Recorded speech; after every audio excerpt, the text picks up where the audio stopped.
If you're looking to build a gaming PC but aren't quite sure where to start, I've got just the video for you. As in this one, I'll be covering the very best PCs you can assemble right now for a range of different budgets. I'll be picking all the parts live so you can see my thought process, why I've picked the parts that I have, and also making some alternate recommendations as we go, so that no matter how much you've got to spend, there's a build for you. Let's do this. Newegg's Black Friday Ultimate Sale is in full swing, and there are loads of fantastic deals to be had. You can save more than 20% on DeepCool's LT720 CPU cooler, and nearly 40% on an MSI 6650 XT, just to name two of the many deals on offer. Plus, Newegg's GPU trade-in offer allows you to trade in your current GPU and put the funds towards a flashy new one, making now an awesome time to upgrade your build. Learn more about all the deals available in Newegg's Black Friday Ultimate Sale at the first links in the description below. I'll be covering off a range of different budgets, starting with the cheapest and working through to the most expensive, and you can skip through using the timestamps in the navigation bar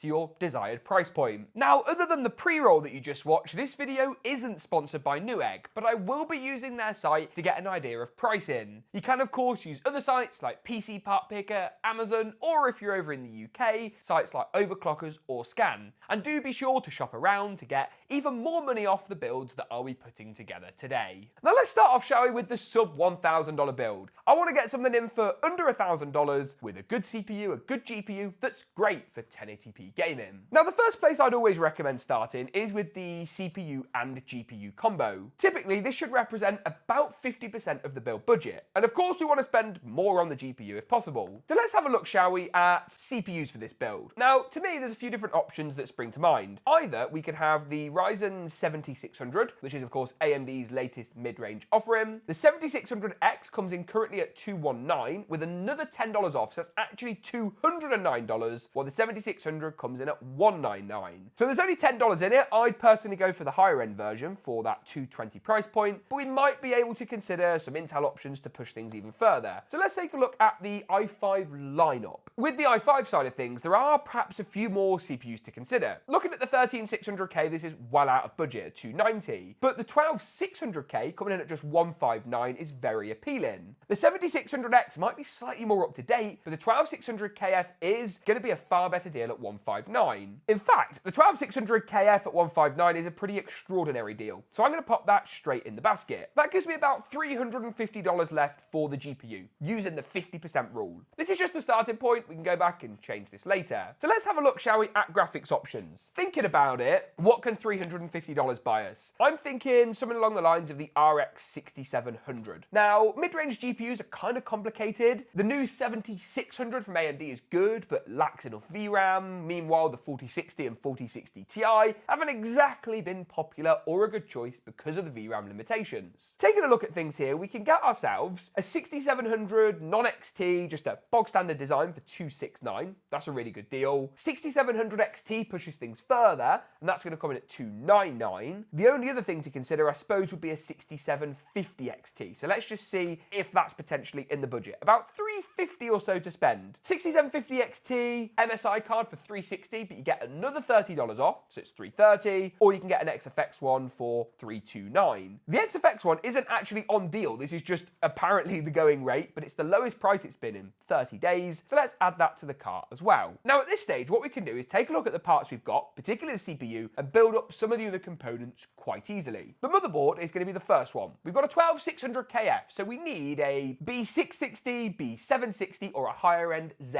chipset motherboard. Now, I do want to go for a DDR5 board, as I think DDR5 is a better long-term buy when it comes to actually the Intel lineup. DDR5 is not much more expensive than DDR4, so going for a DDR5 design is going to allow you to use that memory again in the future. Straight away here, we've got an MSI board with Wi-Fi for $139, really good. Rest of the lineup, we're not really going to save much more money by shopping around, so MSI straight in the basket. $139 with Wi-Fi and DDR5 support, really good. Next stage of the equation is picking ourselves up 32 gigs of DDR5. This is going to be the same for basically all the builds today. If you're gaming, 32 gigs is going to be what you want. So let's have a look, shall we? Pricing wise, some team group stuff here for 92. That's pretty competitive actually. You can go even further than that, go to 89. What are the speeds and the latencies like? CAS latency Dimensity 38, so that's a little bit on the high side, and we can probably go a bit lower. There is a team group kit that's come up. CL32, DDR5 5600 MHz, a little on the slower side, but for $80, that is going to be perfect. I also would recommend a CPU cooler for a build like this. Something like the DeepCool AK400 is job done. We just want something that's going to keep a lid on the temperatures of the 12600KF. And this DeepCool AK400 is a little bit boring, but it is going to do the job quite nicely. PSU is a really easy one to tick off. For a build like this, you're going to want 650 or 700 watts. A good way of checking this is to go onto the GPU manufacturer's website, look at the recommended wattage, or even use a site like PC Part Picker to see your overall build wattage estimate. Let's see how much more expensive a 750 watt unit is. Gives us a little bit more headroom, bit of room for the future. 750 is pushing the price up, but we can get this CX750M, a unit I've used for years and years and years. Like this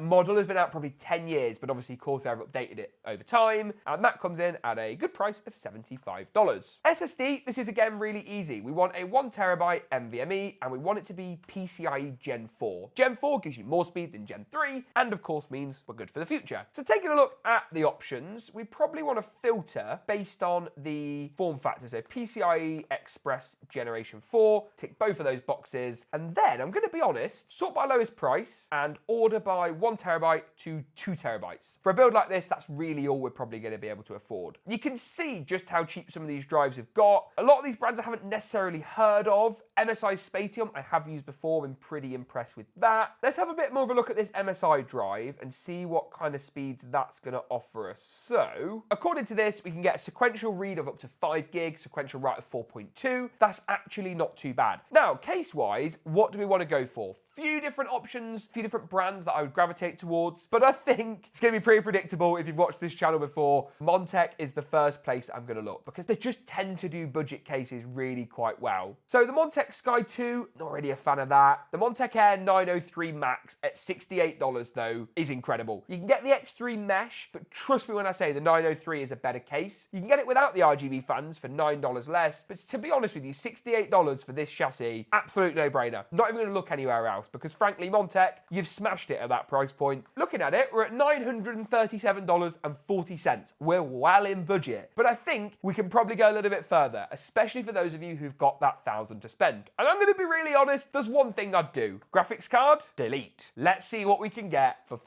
$400. Now, off the top of my head, you're probably looking 3070 maybe from last generation on a deal. You've also got probably the 4060 Ti 16 gig, but nobody wants one of those. And then on the AMD side, let's have a look at an RX 6800 and see where that lands. $400, yes, a 369. Wow, that is incredible for a 6800 and is going to keep us crucially in budget. Again, XFX super price competitive today. Pop that in the cart, see where we land. Are we still under? We're still under $1,000. That is insane. This is a 1440p build with a i5 that's got a boost clock of like well over 4 gigahertz. We've got a Gen 4 1TB PCI NVMe drive, a CL32 kit of DDR5 memory, and a 6800, all in a nice case with a cheap but decent cooler for under $1,000. Now, the question you guys probably want to know is, what would I change about this build if I actually wanted to step it up to $1,200? A lot of the components can kind of stay the same. The RAM is not really doing it for me. The case and the cooler's also a little bit on the weaker side, but let's leave the case as it is for now, as I like it and think we'll struggle to do better for less than probably $100. So let's have a look at the cooler first. I want to grab a 240mm all-in-one so that we can just get that CPU running a little bit cooler. It's not going to cost us a lot of money from experience. Like this DeepCool kit here, $90, but there's another $20 off, so it's actually $72 or so. Same with this Cooler Master unit, $80 for a Master Liquid ML240. Never heard of Vetru in my life. I want to kind of stay with brands that I have heard of. Looks like the one at $72 is going to be the best bet. So let's pop that in the cart. And of course, if you're going for an overclockable motherboard, it would give you a bit of overclocking headroom too. The RAM, we want to go for a CL32 kit again of DDR5, and we want it to be 32 gigabytes. No point going for 64 in a gaming build, but I do want something that looks a little bit more aesthetically pleasing. This T-Force kit looks quite nice. CL32, it is in white, but I'm sure you'll be able to find a black version, and it doesn't cost us us much more money. That then gets us to nearly $700, giving us about $500 for the graphics card. Let's have a look, shall we, at the GPU side of things then. So we've got the 6800 XT, or preferably, probably, the RX 7800 XT. That should be just about in budget for this build. Looking at things here, Gigabyte, great card. I've used this one before, 499. This is a card that's held its price quite well. I think AMD went quite competitive, even if it's not miles better than the 6800 XT. So let's pop that in and let's see where we're at. So that's going to take us to 1,150. So where are the weak points? PSU we should be fine because the 7800 XT is pretty efficient. CPU is okay. M.2 drive is okay. This is going to depend on what you want to prioritize. Let's see what CPU options are available. So 159, can we get ourselves a 13600KF? Is that going to be a worthwhile upgrade? No, not at $280, certainly not. 13600K is no cheaper. So if you want a $1,200 build, this is honestly what I would go for. But let's just see what happens if we remove the motherboard and of course we remove the GPU and add into place a Ryzen config instead. So the Ryzen 7600X is going to be the go-to option, really. The 7700X is going to be too expensive. So Ryzen 7700X, that's coming in at $209 with the discount code. So we'll add that in. Then, of course, we've got some money left for the motherboard. So we've got, this is where you're going to struggle. We've only got $120 left for the motherboard. So let's look at a B650 design with Wi-Fi and basically go for the cheapest one we've got available. ASRock B650M Pro RS, that'll do us. Put it in the cart. I think that MSI board we had before was a better motherboard, in all honesty. We still get Wi-Fi 6E and obviously DDR5 is standard. Oh no, it's still a budget. Whoa, we've got $28 of promo. That's put us in at 1189. Really, really, really good to see. If you want an AMD build at $1,200, this is what I'd go for. But what if you've got $1,500 to spend? Let's up the ante just a little bit. The case, I think you might want something a little bit nicer for $1,500, and the cooler is okay as long as we're not planning on doing any overclocking. So let's remove the case. Let's also remove the SSD, see if we can drop up to a 2TB drive, leave the CPU as it is, and take out the graphics card. So NVMe-wise, we want a 2TB NVMe. Again, a PCI Gen 4 would be good, but we don't want to spend too much money. So let's have a look. 2TB and up, and we want it to be a PCI Express Gen 4 drive as well. And again, we're going to let's sort by best selling. Let's see what you guys are actually buying, and let's see if we can buy what you guys are actually buying. So, Samsung 980 Pro 129, that's pretty good. SN850X 114, that's probably going to be even better. The best drive on here for the price is going to be the SN850X at $114 for 2TB. That is amazing, really, when you think about it. 7 gigs on the read and the write.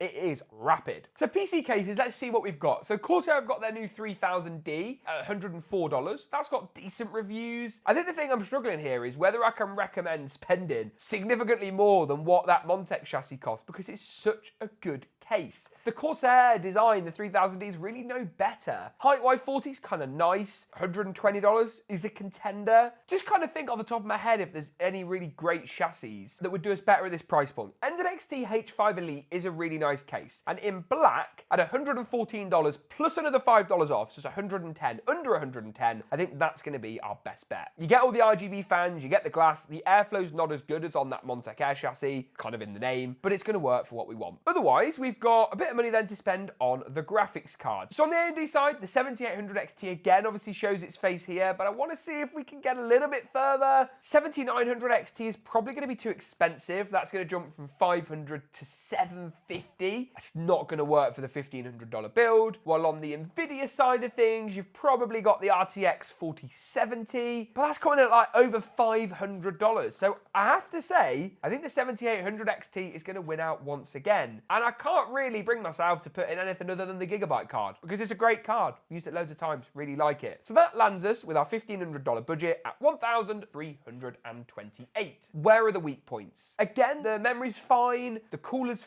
fine. Probably where I'd attack the spend here would be with the motherboard and with the CPU. So let's see if we can notch things up just a little bit. Now on the processor side of things, if we notch things up on the Ryzen side, we've got the 7700X. That's going to come in at just over $300. Gives us some more cores, just a bit more firepower. On the Intel side, I suppose you've got the 14600K would be the Intel option. That also comes in at $329 and actually might be a better choice than the 7700X. Let's just quickly check actually there's not a cheaper 14600KF. and see if that will save us some money. There is 304, actually. You know what? Fair play. I wasn't the biggest proponent of Intel 14th Gen when it came out, mainly because the generational gains weren't massive, but the 14600K is still a pretty good chip, and that gives us about $250 to spend on the motherboard. B760 is going to be the way we go. I want something a bit higher end than the MSI one I looked at earlier. We've used this a lot on the channel, been happy with it. Wi-Fi, PCI Gen 5, what more could you want? Put that in the cart and let's see where we sit. $1,455. No, $1,422. The discounts just keep on coming. Again, we're under budget. I can't believe I'm saying this. If you want to build a system for $1,400-ish, that is what I would spend. But you're thinking, James, I've got more money. I want to spend $2,000. Where would I go? So first of all, we need to upgrade the graphics card. The 7900 XT is probably what springs to mind for a $2,000 build. Available for about $700, it's going to give us great 1440p and also 4K performance. It performs between a 70 Ti and a 4080, but if I just show you, the 4070 Ti comes in at $760, $800 even, so that's no cheaper than the RX 7900 XT, while the 4080 is going to come in at over $1,000. Not going to work. So let's go back. Let's add in ourselves a 7900 XT. Sapphire pulse cards are always on the cheaper end, but very, very, very solid.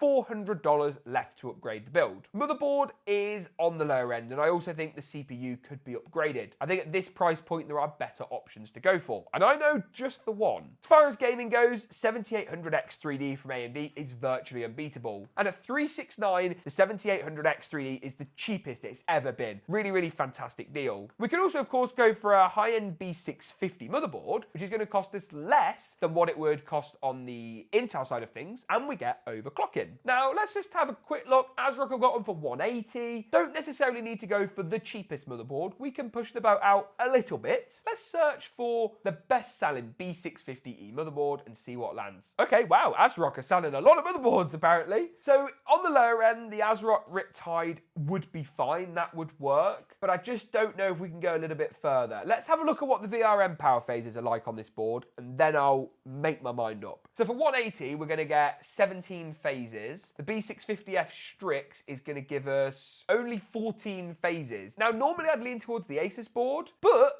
it's another $80. And I think the ASRock one's going to fit the bill. It's PCI Gen 5, DDR5, just ticks a lot of boxes, really. So that's definitely going to go in the cart. We're standing at $1,780 with a 7900 XT and a 7800X 3D. Wow. I am going to swap the power supply out. I think I'd like to go a little bit further. 1,000 watts is probably overkill. Let's see what the price difference is between an 800 watt, so 850 watt, $110-ish. That's perfect. The EVGA one, though, is cheaper. We can get that for another $5 off. So $104 for an EVGA SuperNOVA 850 GT. 80 plus gold, super efficient, happy days. Where do we land? This is our $2,000 build. And again, I've come in massively under budget. I can't seem to build a system today that actually uses all the available cash. There are a few changes I want to make though. CPU cooler, get rid of that. SSD's fine, CPU's fine, motherboard's fine. Case, it's okay, but I think we can do better. So let's pop a 360mm AIO in, just because the 7800X 3D does run hot. And if you want to overclock it, you're going to need an AIO. MSI Core Liquid 360 is on the lower end, but it's pretty decent. However, DeepCool again, LS520, $109, plus another $22 off. Oh my word. DeepCool, you beauties. Happy days. So that's going to take us to 1,700. We have, of course, got to find another case, though. I've got one in mind. How much is the Height Y60 nowadays? And is that on a good deal? Let's see. 160, it's pushing the boat out a little bit, but with another $5 off, why not? Let's pop it in and see where the cart is. That's a bit of a splurgy choice, but we're still only at $1,800. We've still got, with all the discounts, another $200 to spend for $2,000. This is incredible. There is only one option. 7900 XTX, AMD, give me your best graphics card that you make. We're going to have to sort by lowest to highest and find the cheapest 7900 XTX. And it looks to me like that's going to be the ASRock Phantom Game, and it matches the motherboard. How fantastic. 919, have we gone over? Could this be the build we go over? 2063, but with the discounts, oh, 1972. Let's just look at this build, because this is incredible. Hype Y60, my favorite case ever. B650 motherboard, a little bit on the lower end. 7900 XTX for, what, $900? 850 watt 80 plus gold, fully modular power supply. 7800 X3D, the best gaming CPU you can buy right now for $369. It's amazing. 2 terabyte Gen 4 drive, 32 gigs of CL32 DDR5, and a 360mm cooler. That for $2,000 is incredible. Now, you're probably thinking, James, what changes would you make if you wanted to spend more? So let's wrap things up. The final build, $2,500. I'm going to make this really easy. Graphics card's going to need to go. Motherboard's going to need to go. But the rest can probably stay as it is. Can we do this? We want to get an X670 motherboard. I can't do a $2,500 build without an X670 motherboard. So let's see. MSI Tomahawk, pretty good at 259. Let's pop that in. That's going to bring us up to 1,135. I don't think this is going to be plausible, but we might be able to do it. RTX 4090. Are we pushing things a bit here? Yes. Oh my God. It turns out that RTX 4090s at Newegg are very expensive. Let's see what the 4080 is going to do for us. But if I'm being honest, I'm kind of going to struggle to recommend a 4080 over a 7900 XTX for the extra $200. Yes, you can get a beautiful card like this one from MSI. You get DLSS 3, you get ray tracing, but you get less VRAM, 16 gigs versus 20 on the 7900 lineup. Couple of options. Pop yourself the 4080 in at this price point if you want something that's NVIDIA led. The 4090 is obviously out the budget, and that brings you in at $233.93. But if I'm honest with you, I don't think you're actually gaining that much over the 7900 XTX. It's purely personal preference, and you can compare those cards online and pick for yourself. Either way though, there are some amazing deals to be had right now, and if you're prepared to shop around even further, I'm sure there are better deals still you can find. It looks like now is a pretty good time to build a gaming PC. What do you guys think? Let me know in the comments down below. If you enjoyed this one, get subscribed. Thanks for watching, and as always, we'll see you in the next one.